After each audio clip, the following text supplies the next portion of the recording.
जानकी देवी घर के बाहर बैठकर खाना खा रही थी। इतने में वहां पर एक कुत्ता आया और जानकी देवी के सामने अपनी दुम हिलाता रहा। जानकी देवी को कुत्ते पर दया आई। हाय राम, लगता है ये कुत्ता बहुत भूखा है, मैं एक रोटी दे देती हूँ इसे। जानकी देवी कुत्ते को एक रोटी दे देती है और कुत्ता मजे से रोटी खाने लगता है। मगर उसी वक्त वहां जानकी देवी की बहू उर्मिला चली आती है और ये देख लेती है। ये देखते ही उर्मिला गुस्सा हो जाती है और जानकी देवी को उल्टा सीधा सुनाने लगती है। हाँ हाँ, सब कुछ लुटा दीजिए, सब कुछ दे दीजिए इन कुत्तों को, हमारे पास तो जैसे दुनिया भर का खाना है ना। ये कैसी बातें कर रही हो उर्मिला, ये तो बेबस जानवर है, ना कुछ बोल सकते हैं ना ही कुछ मांग सकते हैं। इनको खिलाने से पुण्य मिलता है बहू। इस उम्र में पुण्य कमा के क्या करेंगी, कुछ दिनों बाद तो मरना ही है आपको। ये बोलकर उर्मिला घर के अंदर चली जाती है। उर्मिला की बातें सुनकर जानकी देवी को बुरा लगता है। वो बूढ़ी हो गई है तो क्या अपनी मर्जी से कुत्ते को एक रोटी भी नहीं दे सकती? कुत्ते ही क्यों, किसी भिखारी को भी उर्मिला एक पैसा नहीं देने देती। उर्मिला बहुत कंजूस है। उर्मिला की एक 4 साल की बेटी है, उसका नाम है राधा।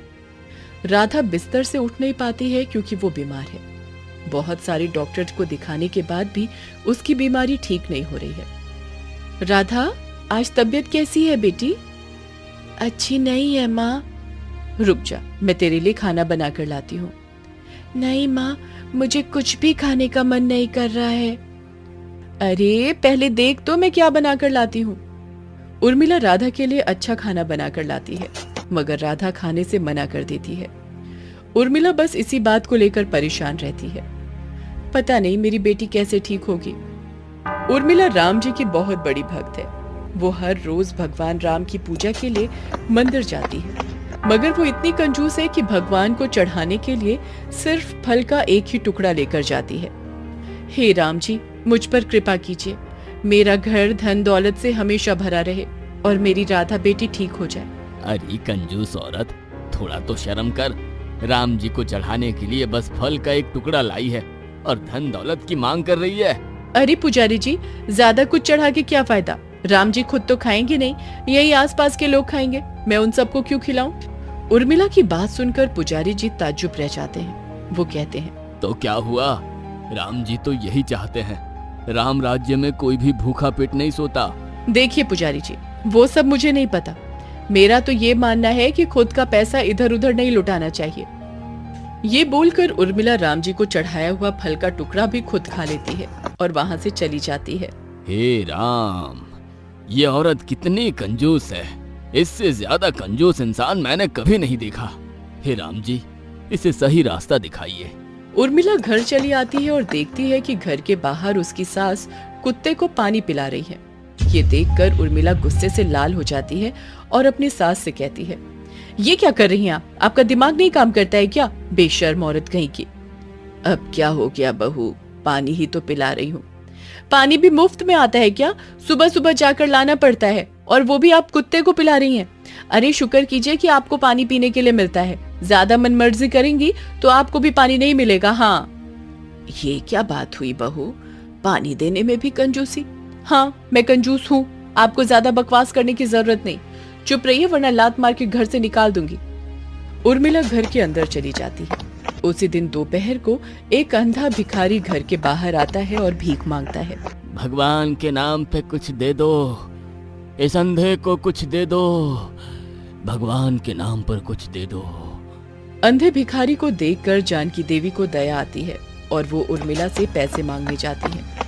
उर्मिला अपने कमरे में आराम कर रही थी। जानकी देवी कमरे के अंदर जाती है और बोलती है, बहू, कुत्ते को तो तूने खिलाने नहीं दिया, मगर एक अंधा भिखारी आया है, उसको तो कुछ पैसे दे दे। पैसा क्या पेड़ में उगता है? उसे बोलिए खुद काम करके पैसे कमाए। अरे बहू, वो बेचारा अंधा है, वो कैसे काम करेगा? वो सब मुझे नहीं पता, मैं एक फूटी कौड़ी नहीं दूंगी, भाड़ में जाए वो और आप भी। जानकी देवी उर्मिला के कमरे से चली जाती है और अंधे भिखारी के पास जाकर कहती है, माफ कीजिएगा, मेरे पास आपको देने के लिए कुछ भी नहीं है। कोई बात नहीं, भगवान आपका भला करे। ये बोलकर वो भिखारी वहां से चला जाता है। जानकी को बहुत बुरा लगता है। उसकी बहू की कंजूसी अब सीमा से बाहर जा रही है। हे राम, मैंने जिंदगी में बहुत कंजूस देखे हैं, मगर इसके जैसा कंजूस तो मैंने जिंदगी भर नहीं देखा। हे राम जी, कृपा कीजिए, मेरी बहू को सही रास्ता दिखाइए। उधर उर्मिला अपने कमरे में सो रही है और नींद में बात कर रही है। हे भगवान, धन दौलत दीजिए, ज्यादा से ज्यादा धन दौलत दीजिए। इतने में राम जी उर्मिला के सपने में आते हैं और उर्मिला से कहते हैं, उर्मिला, तुम मुझसे हर रोज धन दौलत की मांग करती रहती हो, मगर असली धन दौलत सबको नहीं मिल पाती है। मैं तुम्हें सब कुछ देने के लिए तैयार हूं, मगर उससे पहले तुमको गरीबों की मदद करनी होगी। कल सुबह से तुम्हारे घर में जितने भी भिखारी आएंगे, उन सभी को कुछ ना कुछ देना पड़ेगा। ये मेरा आदेश है। ये बोलकर भगवान राम चले जाते हैं। उर्मिला की नींद टूट जाती है और वो बिस्तर से उठ जाती है। ये क्या देखा मैंने? भगवान राम स्वयं मेरे सपने में आए, मगर ये क्या आदेश दिया उन्होंने? इससे तो मेरा जमाया हुआ सब कुछ खत्म हो जाएगा। उर्मिला जानकी देवी के पास जाती है और अपने सपने के बारे में कहती है। सब कुछ सुनकर जानकी देवी कहती है, जय श्री राम, ये तो बड़ी अच्छी बात है बहू। अच्छी बात? घर का सारा पैसा अगर खत्म हो गया तो हमें ही भीख मांगनी पड़ेगी। अरे बहू, भगवान राम जी का आदेश है, वो तो मानना ही पड़ेगा। हाँ, वो तो मानना ही पड़ेगा। और तू चिंता क्यों कर रही है? कल पूरे देश में हड़ताल है, ज्यादा लोग घर से नहीं निकलेंगे। ये सुनकर उर्मिला खुश हो जाती है। आखिर हड़ताल के दिन कोई भिखारी कैसे निकलेगा भीख मांगने?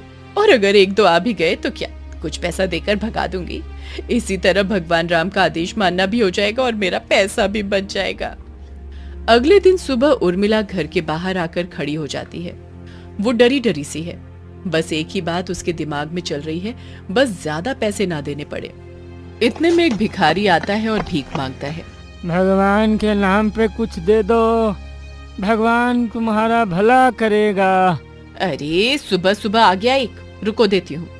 ये बोलकर उर्मिला उस भिखारी को कुछ पैसे भीख देती है। वो भिखारी वहां से चला जाता है। बस कुछ पैसे देकर भगा दिया। राम जी ने कहा था कि कुछ न कुछ देना पड़ेगा, ज्यादा कुछ नहीं। बस और कोई ना आए। उर्मिला ये सोच ही रही थी कि इतने में एक और भिखारी वहां आता है। भगवान के नाम पे कुछ दे दो बेटी, भगवान तुम्हारा भला करेगा। अरे ये क्या, एक और आ गया, रुको देती हूँ। उर्मिला घर के अंदर जाती है और कुछ पैसे लाकर देती है। वो भिखारी भी चला जाता है। बस अब और ना आए। उसी वक्त एक और भिखारी आता है और भीख मांगता है। अरे ये तो एक के बाद एक आ रहे हैं, अजीब बात है, दूसरे दिन तो ऐसा नहीं होता। उर्मिला घर के अंदर पैसे लेने जाती है और पैसे लेकर बाहर आकर वो चौंक जाती है, क्योंकि बाहर भिखारियों की लाइन लग गई है। सभी मिलकर भीख मांगते हैं। भगवान के नाम पे कुछ दे दो बेटी। अरे अरे ये क्या, आज ये क्या हो रहा है? आज तो हड़ताल है, आज तो कोई घर से बाहर नहीं निकलता है, तो आज इतने भिखारी कैसे आ गए? हाय राम, अब इन सबको कुछ न कुछ देना पड़ेगा। उर्मिला सबको एक एक रुपए देती है। वो लाइन के अंत तक सभी को पैसे देती है। हाँ लो, अब हो गया, सभी को दे दिया। मगर ये बोलकर उर्मिला पीछे मुड़ती है और फिर से भिखारियों की लाइन लग जाती है। हाय हाय, ये क्या हो रहा है? उर्मिला भागकर घर से पैसे लाती है और सभी को देने लगती है। मगर अब लाइन खत्म ही नहीं होती, लाइन बढ़ती ही जाती है और उधर उर्मिला का जमाया हुआ सारा पैसा खत्म हो जाता है। पैसा खत्म हो जाने के बाद उर्मिला सबको खाना देने लगती है, मगर कुछ देर बाद वो भी खत्म हो जाता है। उर्मिला जानकी देवी के पास जाती है और कहती है, माँ, सारा पैसा सारा खाना खत्म हो गया, लेकिन भिखारियों की लाइन खत्म ही नहीं हो रही, अब क्या करूं? मगर इतने भिखारी आए कहाँ से? बहू, मुझे लगता है कि ये भगवान राम जी की ही माया है। जानकी और उर्मिला घर के बाहर आते हैं और हाथ जोड़कर बैठ जाते हैं। हे भगवान, हमारे पास और कुछ नहीं बचा है, अगर आप चाहते हैं तो ये घर भी ले लीजिए। तभी इतनी लंबी लाइन गायब हो जाती है और भगवान राम प्रकट होते हैं। उर्मिला, मैं ही भिखारी बनके तुम्हारी परीक्षा ले रहा था। तुमने मेरी बात मानी और सभी को कुछ ना कुछ दिया, मैं प्रसन्न हूँ। मैं तो बस तुम्हें ये सिखाना चाहता था कि इतनी कंजूसी अच्छी बात नहीं है। राम राज्य में कोई भूखा पेट नहीं सोता, चाहे वो एक जानवर ही क्यों ना हो। सब लोग एक दूसरे की मदद करते हैं। तुम भी करोगी ना? उर्मिला की आंखों में आंसू आ जाते हैं। वो रोते हुए कहती है, करूंगी, जरूर करूंगी। मुझे माफ कर दीजिए प्रभु, मुझे आज सब कुछ समझ में आ गया है। मैं आज से जरूरतमंदों का ध्यान रखूंगी। बहुत अच्छे, तुम्हारे सारे पैसे वापस आ जाएंगे। तुम्हारी कंजूसी की वजह से तुम्हारी बेटी ठीक नहीं हो रही थी ना, अब वो बिल्कुल ठीक हो जाएगी। तथास्तु। ये बोलकर भगवान राम अदृश्य हो जाते हैं और उर्मिला का सारा पैसा वापस आ जाता है। राधा भी बिल्कुल ठीक हो जाती है। वो बिस्तर से उठकर खेलने कूदने लगती है। इसके बाद से उर्मिला बिल्कुल बदल जाती है। वो दान करने लगती है, जरूरतमंदों की मदद करने लगती है, किसी को खाली पेट सोने नहीं देती है। जानकी देवी इस बात से बहुत खुश रहती हैं। दोनों खुशी से जीवन बिताने लगते हैं। दोस्तों, आप हमारे चैनल को जरूर सब्सक्राइब करें